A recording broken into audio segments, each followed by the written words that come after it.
మీ business ఏదైనా మీ ఊర్లో promotion చేయాలంటే అది సుమన్ టీవీతోనే సాధ్యం. ఇప్పుడే సంప్రదించండి. ఏమున్నా మా మమ్మీ మాట్లాడుతుంది. ఉన్న మంచిది అయినా ఏదైనా మా నాన్న గమ్మునుంటాడు. ఏం తెలియనైనా లెక్క మా మమ్మీ అన్నిటికీ మాట్లాడుతుంది. అదే మాట్లాడుతుందని దాన్ని నరికి చంపారు. నన్నే చంపుతాను 3 సార్లు ప్రయత్నం చేసిండు. మొన్ననే పోయిన మండ బ్లూటూత్ తో నురి పెడితే మా చిన్న మామ డోర్ వాళ్ళకి కొట్టి నన్ను బయటకు తీసిండు. ఆ బైక్ పై వచ్చి వాళ్ళు ఉన్నటువంటి ఆ వజ్రవను బయటికి పిలిచి ఇక్కడే వారైతే అతి దారుణంగా కూడా వేట కొట్టలతో నరికని కూడా ఇక్కడ ఉన్నట్టు. మా మమ్మీ నా పిల్లలు ఏడుస్తురని అన్నే ఉంది. ఉండే 12 గంటలకు వచ్చిండు. ఎందుకున్నా ఇల్లు వెనక కూడా తిరగకుండా చూడకుండా వచ్చింది. నడుచుకుంటానే ధర్మారం నుంచి మా మమ్మీ మాట్లాడుతా సార్, నాకు అన్న లేడు, తమ్ముడు లేడు, అక్క లేదు, చెల్లి లేదు, ఎవరు లేరు.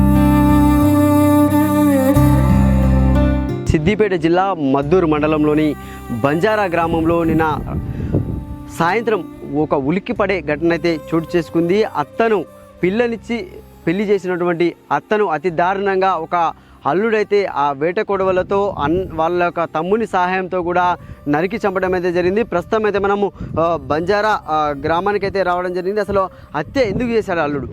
వేట కొడవలతో ఫ్యామిలీ వేరే ఇతర వాళ్ళ చుట్టాల వాళ్ళ ఇంట్లో ఉన్న సమయంలో కూడా వేట కొడవలతో అతి దారుణంగా కూడా ఒక అల్లుడు హత్య చేసిన ఘటన మాత్రం సిద్దిపేట జిల్లా వ్యాప్తంగా కూడా కలకలం రేపిందని చెప్పుకోవచ్చు. మనం లోపలికి గ్రామంలోకి వెళ్దాం, వాళ్ళ ఇంటికి వెళ్దాం. అసలు ఏం జరిగింది, ఆమెను అంత దారుణంగా అతి దారుణంగా కూడా చంపవలసిన పని వచ్చింది ఆ అల్లుడికి. అసలు ఎందుకు ఈ యొక్క మర్డర్ చేశాడనేది కూడా మనం పూర్తి వివరాలు తెలుసుకునే ప్రయత్నం చేద్దాం రండి.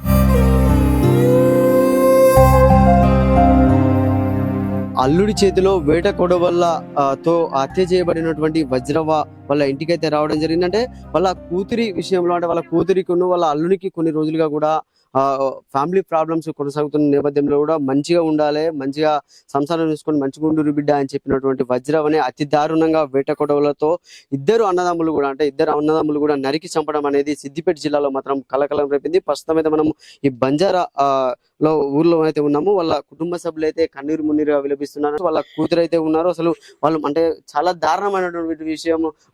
వాళ్ళ కొడుకు కూడా కొన్ని సంవత్సరాల క్రితం మృతి చెందడం జరిగింది. అంటే ఒక కూతురు ఉంది. వాళ్ళ మనవళ్ళని కానీ మనవరాలను కానీ ఎంతో మంచిగా చూసుకుంటూ కూడా ఉండే వజ్రవను కుటుంబ కలహాల నేపథ్యంలో అల్లుడు వేటకొల్లను నరికి చంపడంతో కూడా అంత సంచలనంగా మారింది. అసలు ఏం జరిగింది, ప్రాబ్లం ఏంటి, మీ అమ్మను మీ ఆయన నరకడానికి కారణం ఏంటక్క?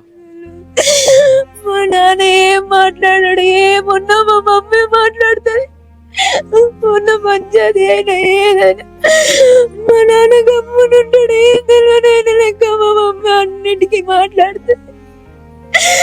అదే మాట్లాడుతుందని దాన్ని నరికి చంపారు. ఎంతమంది మీద మీకు అనుమానం ఉంది అక్క? వాళ్ళు అన్న తమ్ముళ్ళు ఇద్దరు వచ్చారు. ఎప్పుడు మీరు అప్పుడు ఎక్కడ ఉన్నారు చెప్పండి. వాళ్ళ ఇంటికాడనే ఉన్నా. నన్ను పోలీసులు వచ్చి తీసుకొచ్చేదాకా నాకు తెలియదు. పోలీసులు వచ్చి తీసుకొచ్చి నన్ను ఇంటికి తీసుకొచ్చే వరకు మా మమ్మీ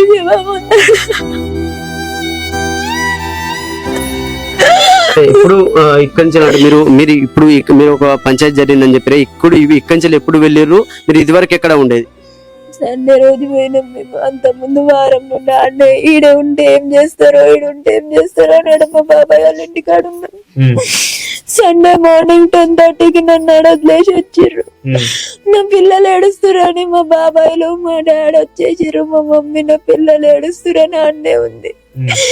ఉండే 12 గంటలకు వచ్చిండు. ఎందుకున్నా ఇల్లు వెనక కూడా తిరగకుండా చూడకుండా వచ్చింది. నడుచుకుంటానే ధర్మారం నుంచి నుండి ఆ ధర్మారం నుండి దాకా నడుచుకుంటూనే వచ్చిందంట. ఫోన్ చేస్తామంటే ఒక ఫోన్ కూడా ఇవ్వలేరు వాళ్ళ అమ్మ నాన్న. నా కొడుకు నానే ఫోన్ ఏమో అమ్మ తాతకు ఫోన్ చేస్తా, నానేమో తాతకు ఫోన్ చేస్తా, ఫోన్ అంటే ఫోన్ లేదు అనుకుంటా. ఫోన్ మాట్లాడుకుంటూనే ఫోన్ లేదని ఫోన్ కూడా ఇవ్వలేదు. నాకు తెలియదు. నేను సాయంత్రం బయట కూర్చున్నాం. ఎవరో వచ్చి అడవి మర్డర్ అయిందంట, నువ్వు పోయి నన్ను దాసుకో అనగానే నేను సర్పంచ్ ఇంటికి పోయినా. పోలీసులు అడిగి వచ్చిర్రు. ఆ సర్పంచ్ మరి ఏమీ లేదు, ఈడ ఎవరు రాలేదన్నారు. మళ్ళీ పోయి మళ్ళీ వచ్చి ఆ అమ్మాయికి ప్రాణగండం ఉంది, ఆమెను బయటకు తీయడగానే నేనే ఇంటి వెనక నుండి ఉరికొచ్చి ఏమైంది సార్ అని అడిగితే, ఏం కాలేదమ్మా నువ్వు ఎక్కువ, మీ భర్త నంబర్ మీ మరిది నంబర్ అనగానే ఫోన్ నంబర్ ఇచ్చిన. మా మరిదికి ఫోన్ చేస్తే నేను మద్దూరులోనే ఉన్నా రారి, నేను పోలీస్ స్టేషన్ లో కూర్చున్నా రారి అని ఆయన చెప్పిండు. ఏమైంది సార్ అంటే, ఏం కాలే అమ్మా, మీ మమ్మీ వాళ్ళతో లొల్లి పెట్టుకున్నంట, నిన్నేమన్నా అంటాడని తీసుకుపోతామని చెప్పి నన్ను ఇంటికి తీసుకొచ్చారు. అంటే ఎప్పటి నుంచి మీకు మీ కుటుంబంలో గొడవలు ఎప్పటి నుంచి కొనసాగుతున్నాయి? మీకు ఏ ఇయర్ లో మ్యారేజ్ అయింది? నాకు 2016 లో మ్యారేజ్ అయింది సార్. ఒక 1 month నుండి మా ఇంట్లో గొడవలు జరుగుతున్నాయి. మ్యారేజ్ అయిన 1 month నుంచి ఇప్పుడు 1 month నుండి జరుగుతున్నాయి. నన్నే చంపుతా అని 3 సార్లు ప్రయత్నం చేసిండు. మీ మీద కూడా మర్డర్ అటెంప్ట్ చేసిండా? మొన్ననే పోయిన మండే బ్లూటూత్ తో నురి పెడితే మా చిన్న మామ డోర్ వాళ్ళ కొట్టి ఆడనే ఉన్నాడు. డోర్ వాళ్ళ కొట్టి నన్ను బయటికి తీసిండు. ఆ రోజు మేము పిఎస్ లో కేసు ఇచ్చినాం, పెద్ద మనుషులలో మాట్లాడి తోలిస్తామంటే మాట్లాడిర్రు, కంప్లైంట్ రిటర్న్ తీసుకున్నాం. మీ అమ్మని ఎందుకు మరి ప్రధానంగా మీ అమ్మని ఎందుకు టార్గెట్ చేయవలసి వచ్చింది? మా మమ్మీ మాట్లాడుతా సార్, నాకు అన్న లేడు, తమ్ముడు లేడు, అక్క లేదు, చెల్లి లేదు, ఎవరు లేరు. ఉన్నొక్క డాడీ కూడా గమ్మున ఉంటాడు, ఆయనకి ఏం తెలియని ఆయన లెక్క. మా మమ్మీ అన్నిటికీ మాట్లాడేది. ఎంతో దారుణమైనటువంటి ఘటనగా కూడా చూసుకోవచ్చు. అంటే అంతకుముందు ఒక 1 month బ్యాగ్ నుంచి కూడా కుటుంబంలో కలహాలు రావడం, వద్దు బిడ్డ మంచిగా ఉండాలని చెప్పి అల్లునికి నచ్చ చెప్పే తరుణంలో కూడా అంటే వాళ్ళ భార్యపై కూడా అంటే ఒక బ్లూటూత్ ఏదైతే ఉంటుందో బ్లూటూత్ తో కూడా నన్ను చంపేందుకు ప్రయత్నించాడు. అది విఫలమవడంతో కూడా మా అమ్మను వాళ్ళిద్దరు కలిసి చంపడం జరిగిందని కూడా వాళ్ళ కూతురు అయితే కన్నీరు ముందుగా విలపిస్తుంది. అంటే ఇది ఒక దారుణమైన ఘటనగా కూడా చూసుకోవచ్చు. అంటే ఇది దాదాపుగా గత కొన్ని రోజుల క్రితం కూడా ఒక అత్తను పెద్దమాసన్పల్లిలో జీప్ తో గుద్దించి చంపిన ఘటన మరవక ముందే ఈ ఘటన చోటు చేసుకోవడం అనేది సిద్దిపేట జిల్లాలో మాత్రం కలకలం రేపిందని చెప్పుకోవచ్చు. మనం ప్రస్తుతం ఇక్కడి నుంచి వాళ్ళ యొక్క మరిది వాళ్ళ ఇంటికాడ కూర్చుందని, ఇక్కడ వాళ్ళు ఉండరు అంటే అక్కడ ఇక భయపడే ఇక్కడి నుంచి వెళ్ళి అక్కడికి మా అమ్మ మా బాబాయ్ వాళ్ళ ఇంటికాడ ఉండిందని మర్డర్ ప్లేస్ కాడికి కూడా మనం వెళ్ళి అసలు ఏం జరిగింది అనేది కూడా తెలుసుకునే ప్రయత్నం అయితే చేద్దాం రండి.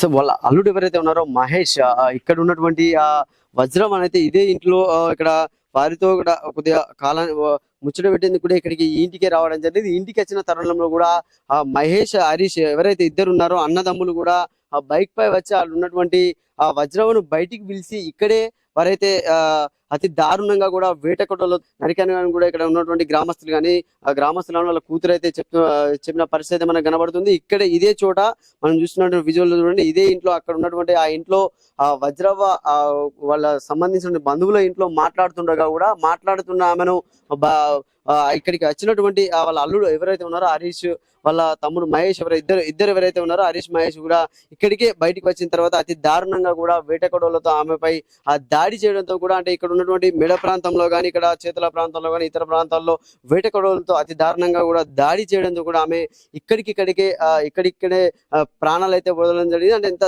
దారుణ ఘటన అంటే ఇది ఒక మంచి అల్లుడు మంచిగా ఉండాలని చెప్పే తరుణంలో కూడా అంటే వాళ్ళ ఇంట్లో పెద్ద ఎవరు మాట్లాడేవారు అంటే వాళ్ళ భర్త కూడా అంతంతర మాత్రంగానే మాట్లాడుతూ ఉంటాడు. అయినా కూడా కూతురు సంసారం చక్కదిద్దే విషయంలో కూడా అత్త దారుణ హత్య మాత్రం ఇది దారుణమైనటువంటి సంఘటనగా కూడా నిందితులు ఎవరైతే ఉన్నారో ఇప్పటికే పోలీస్ స్టేషన్ లో కూడా మద్దూరుకు సంబంధించినటువంటి పోలీస్ స్టేషన్ లో కూడా లొంగిపోయినట్టుగా అయితే సమాచారం అయితే మనకు తెలుస్తుంది. అంటే పోలీసులు ఇక్కడికి సంఘటన స్థలానికి మన చేర్యాల సిఐ మరియు మద్దూరు ఎస్ఐ ఎవరైతే ఉన్నారో విషయం వెంటనే తెలిసిన వెంటనే కూడా ఇక్కడికి చేరుకొని కూడా విచారణ అయితే చేపట్టడం జరిగింది. ఇక్కడ ఈ ప్లేస్ లోనే మాత్రం అక్కడ కనబడుతున్నటువంటి ప్లేస్ లోనే అతి దారుణంగా కూడా ఆమెను వజ్రవ్వను నరికి చంపడం అయితే జరిగింది. పోలీసులు అయితే విచారణ చేపట్టారు. ఇంకా తదుపరి విషయాలు కూడా ఇంకా వెల్లడిస్తామని కూడా పోలీసులు అయితే తెలపడం జరిగింది. ఇది మాత్రం ఒక దారుణ ఘటనగా కూడా సిద్దిపేట జిల్లా వ్యాప్తంగా కూడా ఒక సంచలనం రేపిన హత్యగా కూడా చూసుకోవచ్చు. ఇది ఇంత దారుణమైనటువంటి ఘటన అంటే ఒక మంచి చెప్తే వారు మంచి వినకుండా కూడా అంటే కూతురును వద్దు మా కూతురును వేధింపులు చేయొద్దు మంచిగా ఉండండి అని చెప్తే ఆమెపై వేటకొడవలతో దాడి చేయడం అనేది దారుణం అని చెప్పుకోవచ్చు. కెమెరామెన్ శేఖర్ తో సతీష్, సుమన్ టీవీ, సిద్దిపేట నుండి.